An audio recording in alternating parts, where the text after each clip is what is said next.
Mapankwa.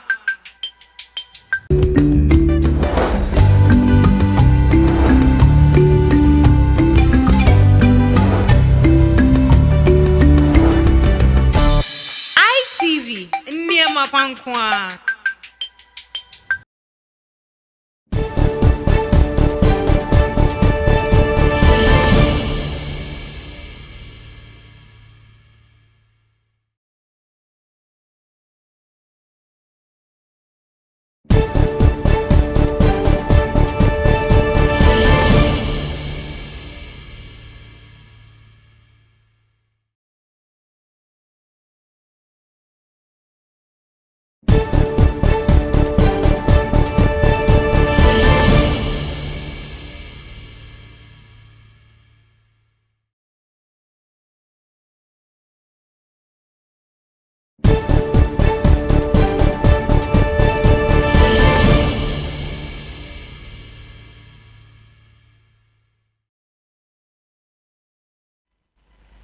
In some way, Sakai, then also the 12 say we are Premtobere Kasie boy, the free ITV, I say, Wakaswam, Yangano Wood, a year anti Messi Johnson, a way and somehow do our better Castibon will be anything. Mampania, the chair, I could draw a wopono, a table in Potem say. I buy the best so name, Nana for Bacabo, send a bay and put you mapa, able to me a cosso. The course mouth from Munsua. War Okaikwe North, a year municipal assembly no MC our dano at the abetu just say, and send me a cost so a one year from Intemni Bibia and Sada, any wasa, and in some case, on Yejuan or Momodia, and send me any sense in me, and some training, I call on Nakochon, Commodi Munchi Mancasa, to me Ediava. True faith as a phonom, Uncrabata I work as what him say. I can share a cost so a dawson, and into my empire, but as answer their footstool at the account at their ma, ITV and Sakasa and some way. Yabako across so I will appear mantem, the whole and a man be with Visia, a year at the 9 and so 47 years. Nenana, Wakako could see in the monosoma Saturday, and some abbey sipping so a while, so if I had the Munchimu and the Munsamina, and the Abro ITV, a real Premtobere Kasie son. Me am this some chamber welcome your friend so people of free amanfo, so people enter home right, you imagine some Munchim.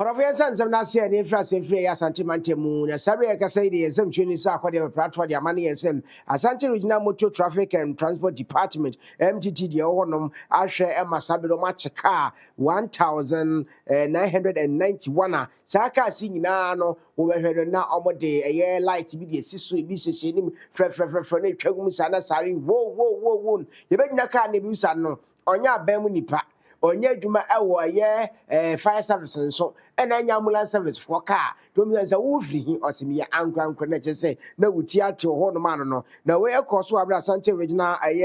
commander ode ne ho gi mu na okọ Kumase central market one man central business district wo na okọ hwe say saa de na ekoso no etuo betumi etwa na num ne yesam twani sa akode echim sem wo hwe nsam Asante regional MTT commander superintendent Kwame Buodi editu dwa na ekire say ade asa de no ekoso e wo potem wo pa ade esan say edura na jona say light no obueto wani a otumi hu say onam ne kwam ana onam wo kwam ka kese ana say ka keto a time akwansia esi ena afafo say to mra no eduru daytime a omo the way omo drive ni ade na ema akwansia bebre esi enti yempanifo fin kran be kan ye ho wa hadum ema ye tisikro within a short time no ya chichi nkofo bebre ifitase no nanka ye de bom kokko na ye jam na ye tutu enema no ekire na esanya instruction say ye form nkokko to ni nkobom kwadu ne santi na nro ya crash back ye ndu koto a no koto nso ye nimu dada sade wa ye bi eme ye abo kokko ana wasa ye bi nti ye na koto mboso miensa a nra mpa no start na kwantuo no a wodem wo prison wa haya nti me da mas two cars be apem baako ahankron aduokron baako a emu aduokron nson na omu yusu sirens na de aka no so strobe lights na omu de ahyehyem mamu na wa akwanya a oso mutumi yusu saa niema ne ye president ene na bi de akire na apolicefoɔ asogyafoɔ fire service na ambulancefoɔ a wɔn yɛ adwuma ma a hospital ne a clinic na security agency a te sɛ soja prisons wɔn na wɔn nso tumi use bullion van for a wɔn ne bank of ghana for yɛ adwuma a wɔn fɛ sika fi one point de kɔ another point saa nkɔfoɔ ne nan no dvla regulate mu ma wɔn lances ma wɔn etumi hyehyɛ saa nneɛma no wɔn kaa ho. Apart from Sango for me know the young qualify and to someone you know share why mon come on sonte say exercise in the enjoy you be kosoa kopem say compliance level no e be koso pa sisi ya wo be 60 you per say ento nyankopon da orma sisi a this hospital bia wo ambulance omo number so obi anim mon frɛ ambulance because unim enipa no ni fi ba bia wo collapse ye ko hospital na nso ye critical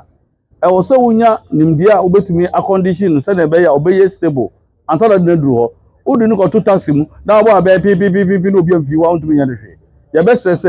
asem sasi a mon frɛ ambulance na mom location no me form nko no mo tumi stabilize ni pa ansa na oba hand over my doctors it is taxi ni de eno so enye fe emfata.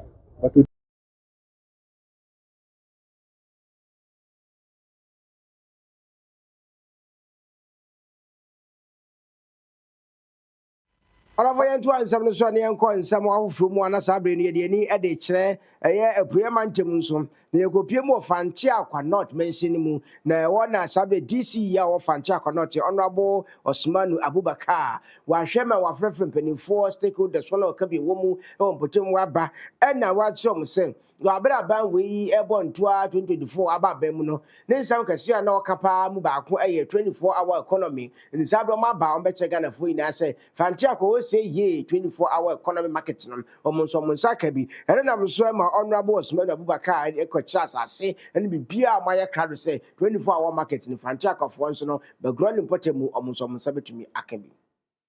tiefo nyina na me fasa akonye so na me nda me maame a me gina na nemu ye freno Honorable Rita Akosua Awate is the regional minister na aseda piesie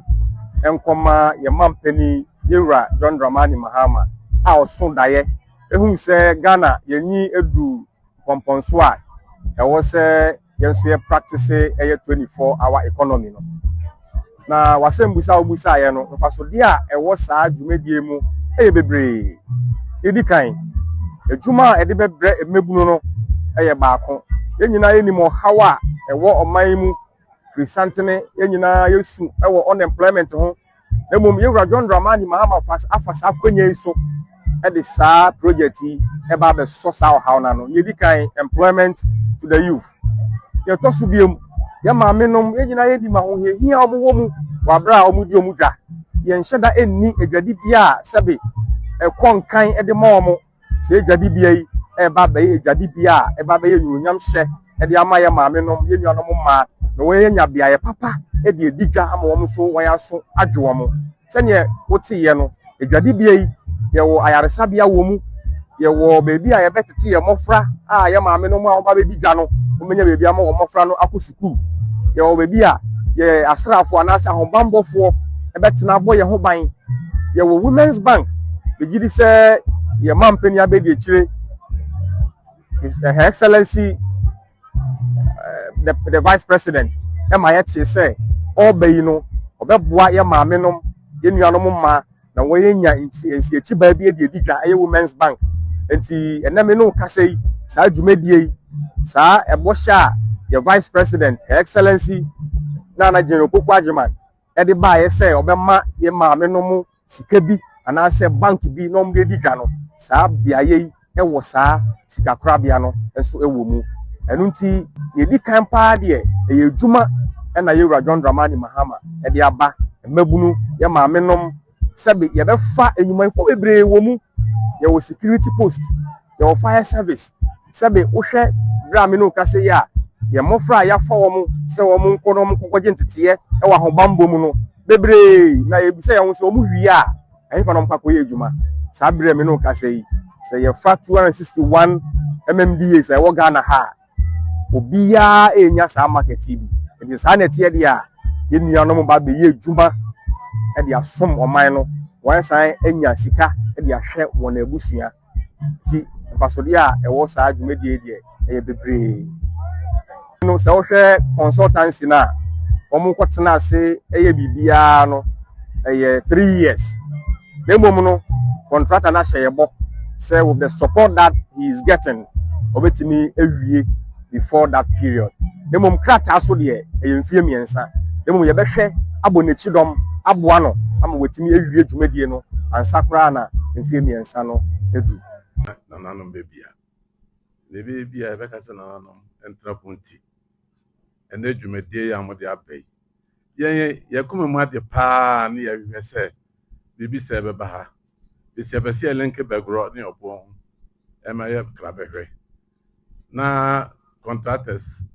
ene fda for ne mo consultants mo ba number ye demarcation wa area ha maye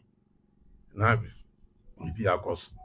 nti anɔpɛ dwumadi a yɛbɛdi yɛgye tom sɛ yɛbɛyɛ na ama yɛbɛhwɛ nso ama akɔ so yie yɛmpa yɛbɔ bɛtaa mɔkyi for Fantiakwa North. Hano,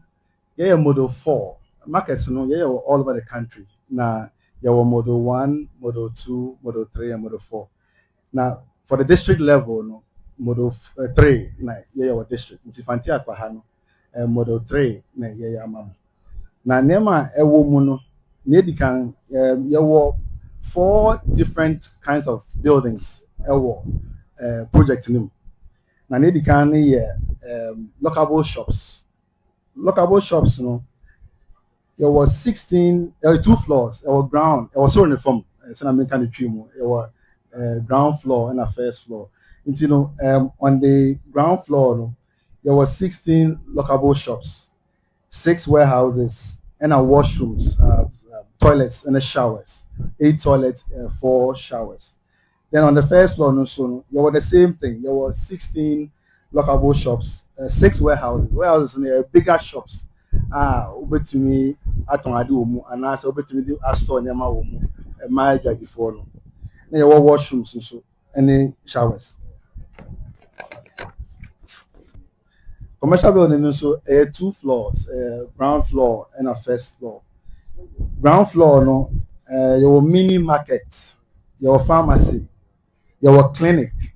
your banking hall, send your honorable DC kind, women's banking hall, it's on the ground floor. Your restaurant, and your kindergarten, will be in Kolam, Jadi former or Frabetimi, Akusian BB, one Mususana, Montimin school from their parents. Let's say first floor, your supermarket, your shops, a few shops, police and fire posts, and your gymnasium, your gym, our first floor, and some offices, and your tech hub near where we abefo dwumadim youth no betimi akosua sana mane bi oho block near the abattoir or meat section block no and on your big meat shop betimi afa butchers more than 10 in that space, and then there were 6 school stores eka ho, and there were 18 shirts betimi aton ade from there as well. Now, the 4th and the last one here, shirts for market women. There were 5 number shirts. I piano 24 stalls and a woman. The 24, between I told about Kubium and there were 5. To Kamboma, 120 shops or stalls for the market women. And what you know, so Jumadino send a person around 24 hours into your solar system. I have been installed it will most be a cania, there were a bribia and you from and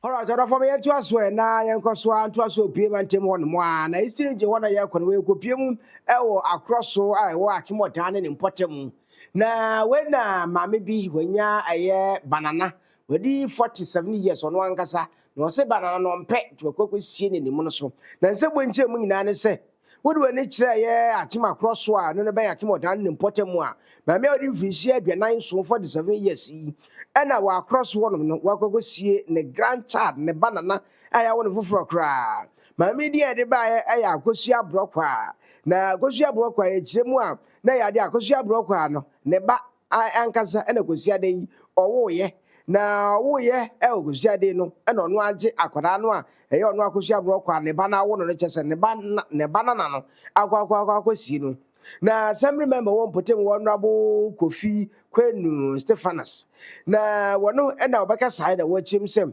we no eye ade a nipa bi a one potem wonom de omani bu ye che some suspicious and omo jem say aye ma me akua abrokwa ne baba we onam hinan sente no afafuru onyem obi a de twa obi ahuni afia baba we wo ya wa wo de ensuenwu akoda ukofie a wonti akoda su abofra bi ensu ofie ho ase wo de mu awrem eno no nso meka nchi obi ase bo ma wo ezma nya meba o meka nchi obi a ejie nyina nim se wa wo a osa akora no su ofie ho saade a ene ekroma mpanimfo akima akroso muntie de ekoso ani na no na mpanimfo a wa hemfie ho omo saman maame agua abrokwa se ensama ya tia fa huni nti brahimfie na bebe yiwa no agua abrokwa wa nko na agua abrokwa nko ne mpanimfo se we dey asem die emu onwem pa asem mai eto asem eno na mai agua abrokwa ene ne ba ene sabe de omko tabiri omo ede omko dina mpanimfo ni ma mpanimfo se we dey da bi e abonefo sam posifo mfo monjim no mumremu a sabe omo posifo akachi e wa akimoda nwem no guso ekoso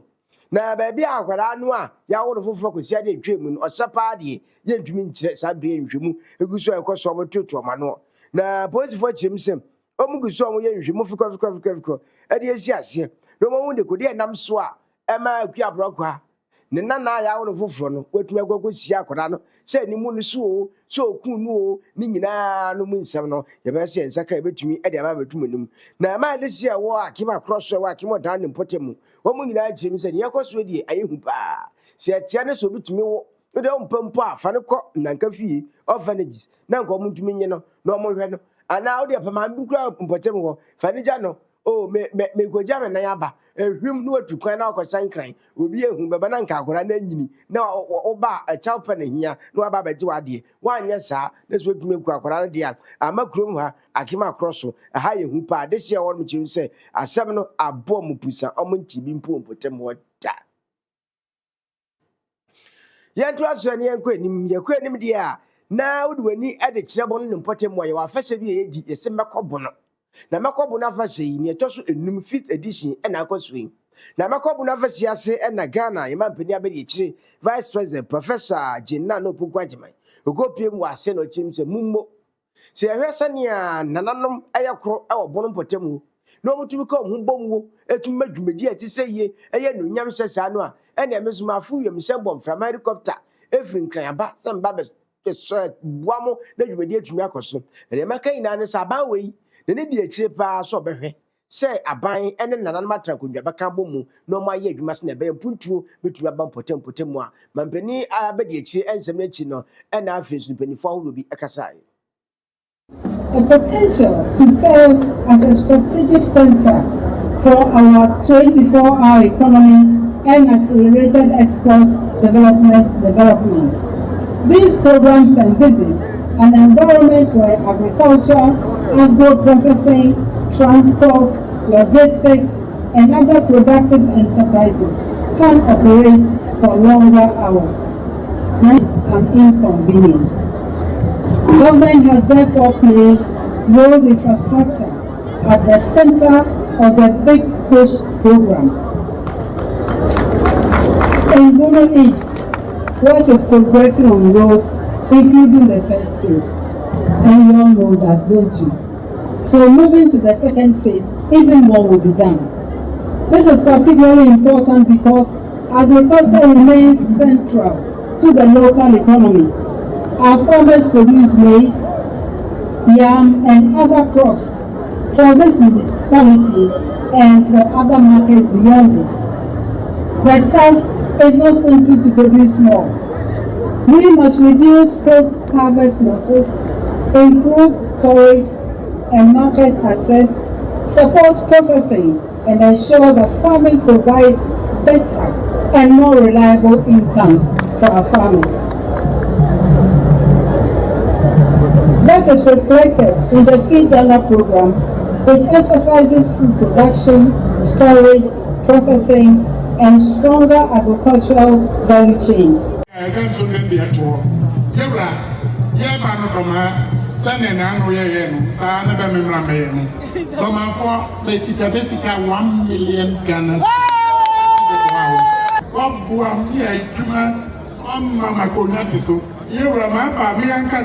About 500,000 Ghana.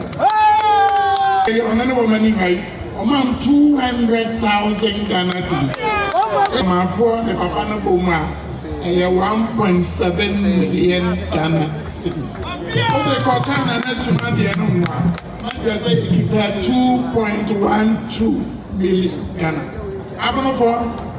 I got 2.8. Yeah, it is all possible already. I am going to Demra. I am going to.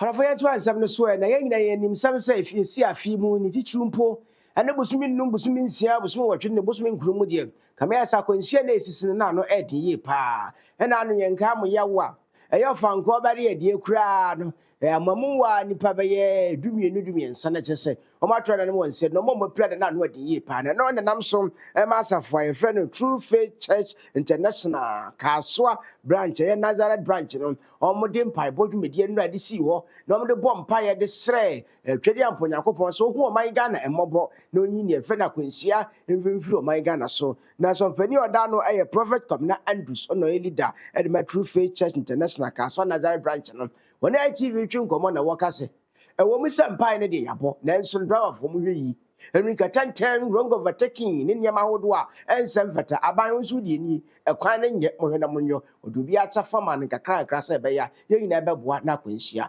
ebetu ase yo opani mesro bebe se ene empire ba ye empire bosronko bi a True Faith Church International Kaswa Nazareth branch ye de si o se ye empabo dindin dakro e de ama oman Ghana esanse efi June no mu ebe pim agasi ye hwe accident hodo a asi ene nipa ewu a accident ma na enye agro eti ye adwen se ene ye de empabo yi so edi aba oman Ghana ene nipa ewom ne akwansia bone a ekokoso no eti ne mesre ne se obi akoni nkotodwe ani ma onkai oman no ewo mpaibo mu afensu nipa ewo oman no mu afensu titiu e driver 42 se ashenkafo a omoka ehyen no obi ahwe ne ho su yie na obi amfa adwemutie ne yekomapa enka ehyen no obi ama nani enna ho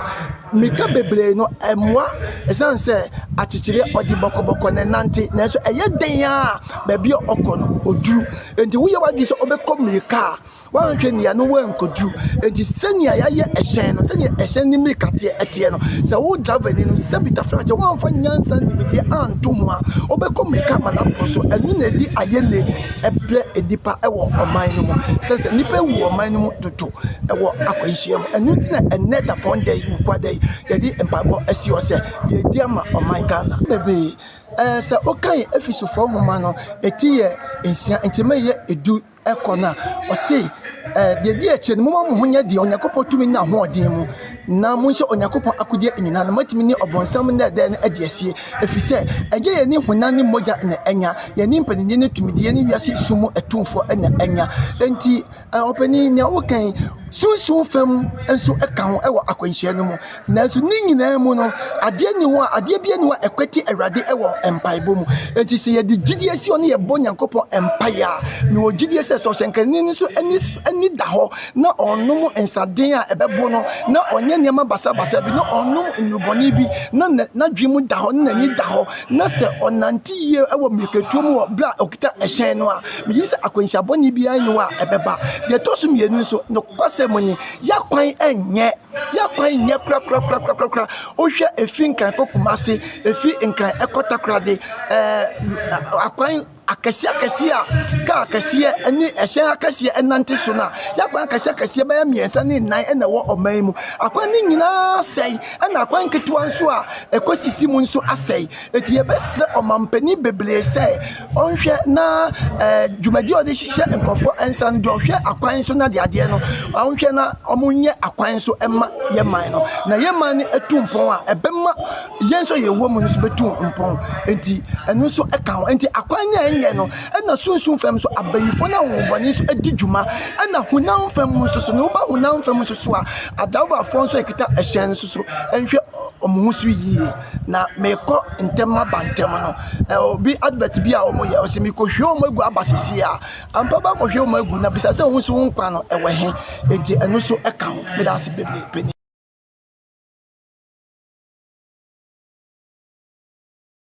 Odifo Commandos no odi afutu na ma obi bia wa odi onu afa ne nyina apopo ya ho ye nto aso ne yenko na ye MC municipal chief executive wo kan queen nuts wakasa na ye wa ha na yensem training dwamensa e friend black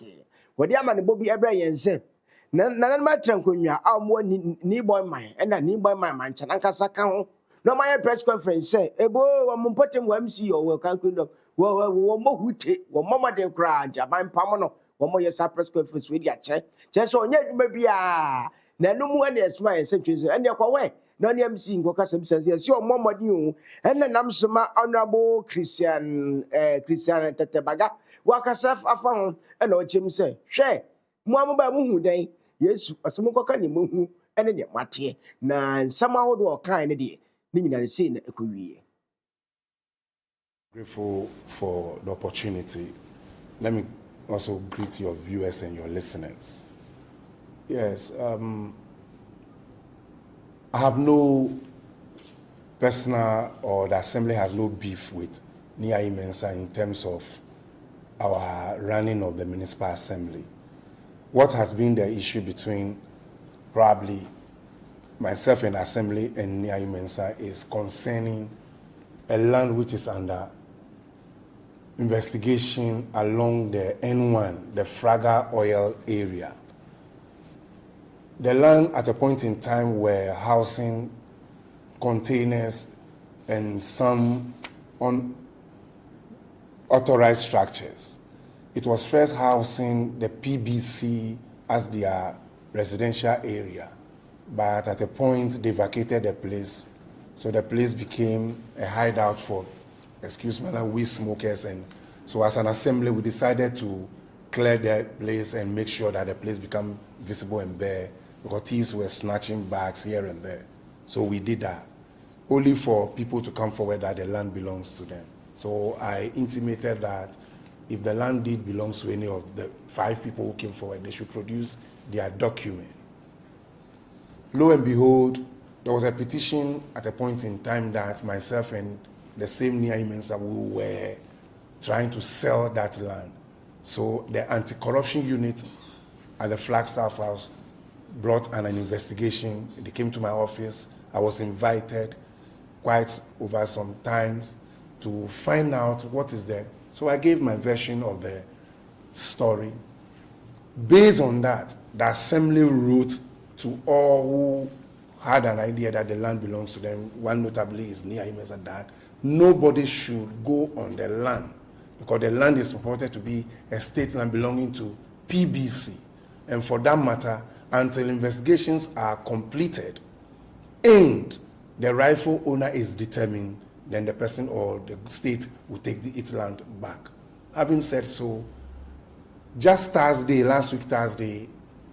I was informed from the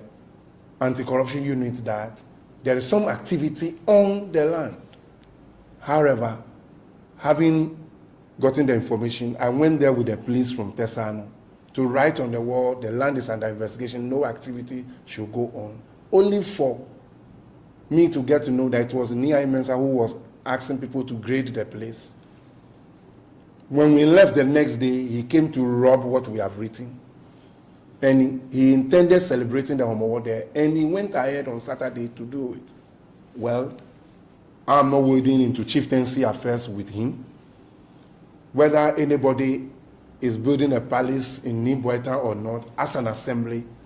I know we have not sanctioned any such, and we are not using common fund to fund any such project.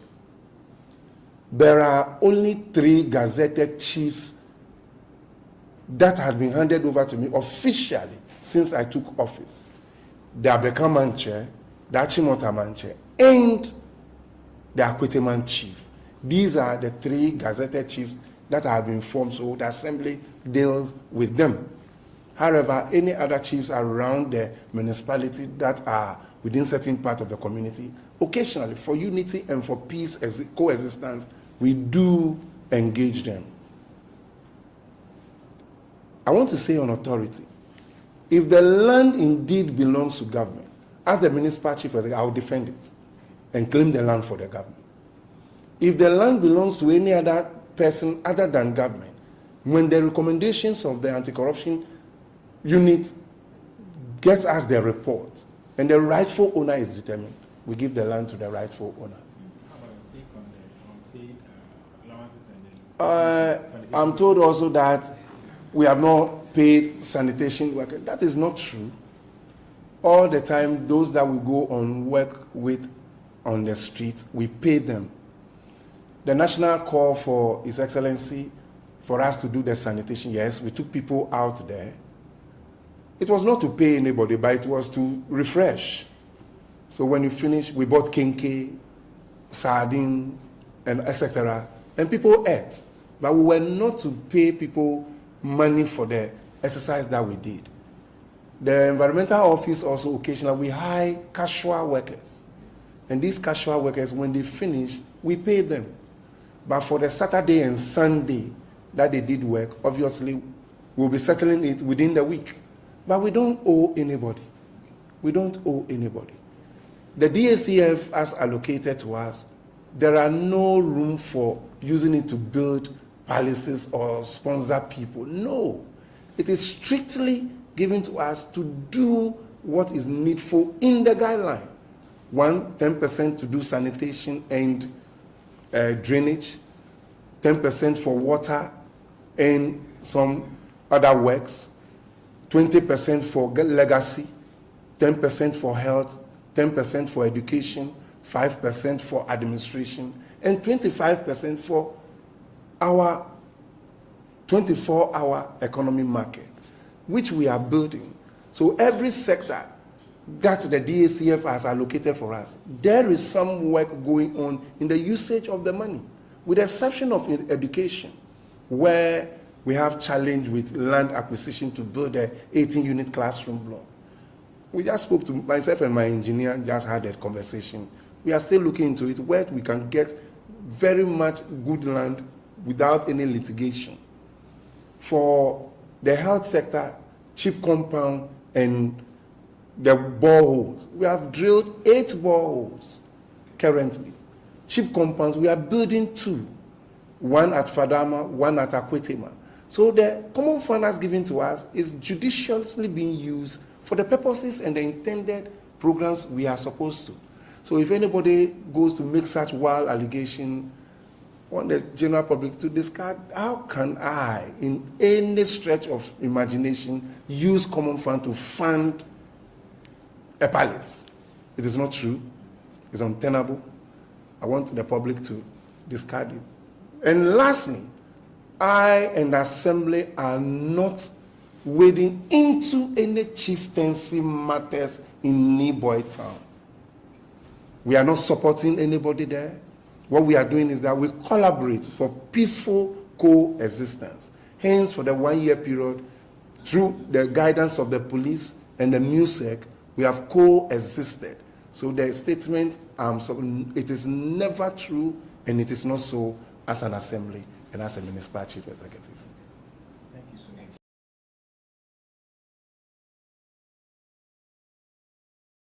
Nti kyerɛ no ha na honorable Christian na ɔyɛ MCG ɛwɔ Kakwe North ɔde ato yɛn nsɛmtwerɛ ne Jomensa Black anim no yɛnto aso na nnura da so dwumadie bi ɛkɔ so wɔ ha accounting to the people si ebu nkontade akyerɛ timamufoɔ no ɛno nam so ba Central Regional Minister honorable ɛkɔpɛnyin na ɔkyerɛ bi ama ɔbɛbie mu wɔ kaso ne ewudi sɛnya East MCE honorable Search Banini so no wɔn trase hyia da nneɛma ahodoɔ wɔn ayɛ adi de kyerɛ na ɛno akyi na nsɛmtwerɛfoɔ ne ɔdabo ɛyɛ ɛkɔ ɔkyerɛpanyin ɛtwe nkɔmɔ ɔyɛ Central Regional Minister na ɔkyerɛm sɛ IGF ne internal generated funds sika ɛgyegye ɛwɔ ɛyɛ dwa so ne adeadeɛ ne na ɛka bom na boam assembly no tumpo nse saa sika na mɛyi a ayɛ na assembly na sɛ wɔn akyɛ wɔn nsa gu wɔn akyi a wɔn buru wɔn yam no nti wɔn hwɛ sɛ no nso betumi akɔ so ɛno akyi no ɛna MCE ɔwɔ sɛ is honorable set banini so ɛde ne deɛ ɛde ɛtoa so. No, from here to the dumping site will be far away, and it's a bit on the finances of the assembly. And so they are trying to reduce the cost by having transfer centers. He has shown a lot of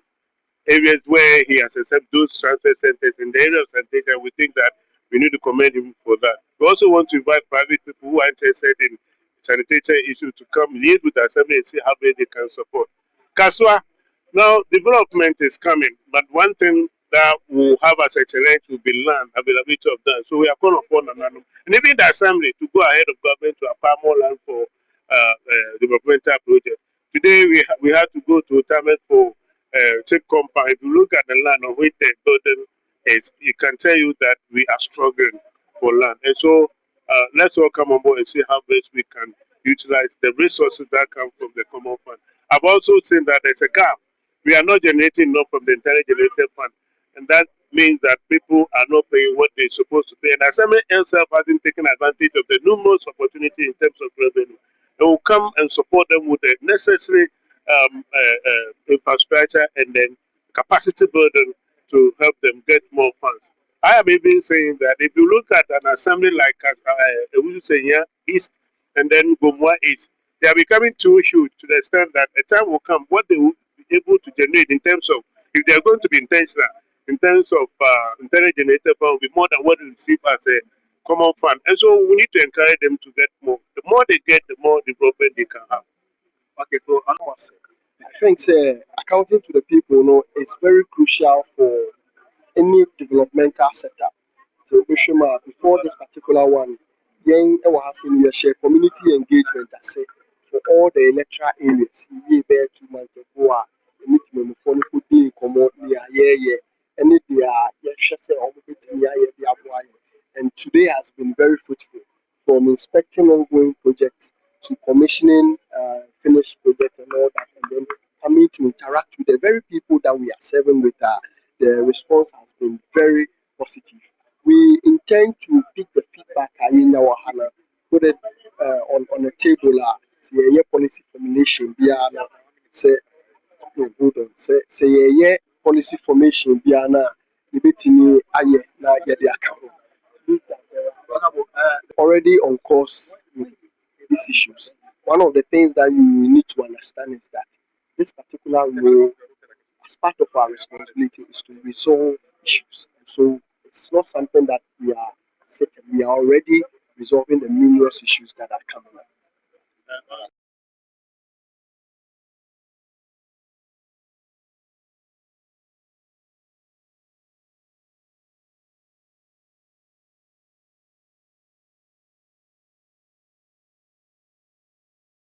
Honorable me to answer so that you go for a mine so na nepa na sabre no omo ho aka dwam ndra awia ye de mu nsam bi de brewa atoyente bi ato mo che se nsuo yiri akwakofo mo ne matwa fom so ateche ne ma enya asem keto sabre de awia ye de ka se boy bre no chim se nipa 300 ene achirim ene sabre mato na no ewo ensie do a omo gu so omo hwehwe nkrofo omo ayera ewo nepa na afi eye Tibet ahye no eso na wo hwe a eye nkrofo asay akwanya hodo asay na bridges de ebubu se ya mo manchen se yensanya nka video no mfanto so ema wo na ye ka se nipa ba 900 na ayira ewo nepa na afi eye Tibet ene ne mpotem ehonom na nipa 332 na awia Premtobere bi mu na o mato na ewo ensie do a nkwada mienu kura de o mu chim se o mo twam awofo o mu free Texas and tu kwan ekọ Tibet amokọ ensrahwe enso mkodu ho ato yenche me ato omuntu mo sra se bebi o maame wo bia no omomode no omomram no tu BBC animum na wokọ Tibet wo enso a Tibet wo de nipa be 558 and omaye o mo so ehwe mo mu hu mo a o mo tem se nipa miensa na Tibet wo de ato nanem ewo ensie do na afi de ye nepa ho de 300 na ato nanem ewo ensie do ho na ye kan ye chem se wokọ nepa ho no mo a ahọ wa ba ho pa mo ban srahwe ewo ho a omu beye 178 omu ye India for nkrofo beye 127 if Nepal America 465 and UK for so beye aduasam yensa omu nyina police for na soldier for asase akata omo so no omo so do so yi pa sabere mu tiemu sem omo anhwe yi a se ne omu nsuwa eniema kosisi ni no anhwe yi a na sa Nepal ne Tibet flood no kasepa sanso esiwachiri tinkrofo enhwe omo so eyi wei ene ebegina so na de awia Premtobere Kasie boy di free ITV ya so ya waka so yenya no road anti-Mercy Johnson na de aba na wieye ebrepem na ebo ne se ne ekoso ewo Nepal ne potem wo nyina no yedi nimfoni ebeba aba ba chew efra mi so bi bo fura manfo so bo hanam do ebesi